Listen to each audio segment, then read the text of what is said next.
Na, sziasztok!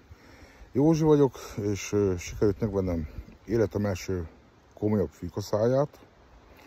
Ezelőtt 15 évig egy Alkót használtam, és hát elég jól bírta. Ezelőtt egy hónapja adtam el, és nem volt vele semmi gond, csak hát embernek fájt a háta tőle. Egyéb problémáim voltak vele, nem lehetett rendesen beállítani, se a hámra, semmi. Mivel a szára rövid volt, és egy hónappal ezelőtt sikerült megvennem ezt a fűkaszát. Mindjárt mutatom is.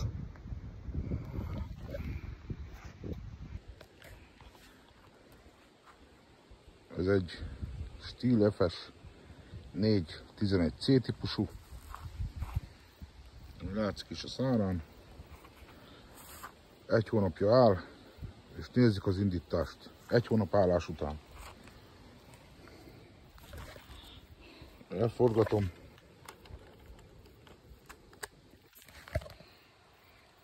Egy, négy, ötöt rápumpálok.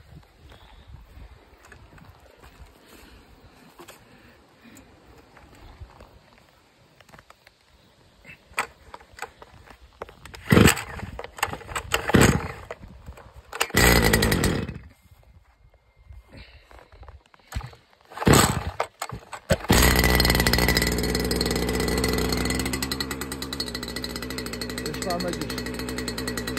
Sajnos az indítás azért nem sikerült jól, mivel a telefont is kellett fognom.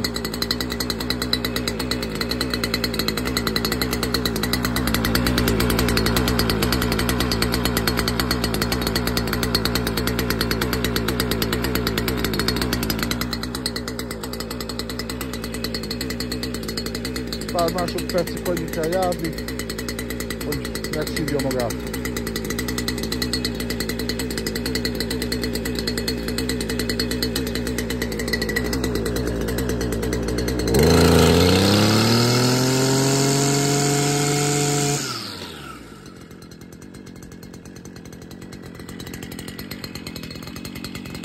És amit látszik, már ki is dolgozta. Na, ennyi volna a videó.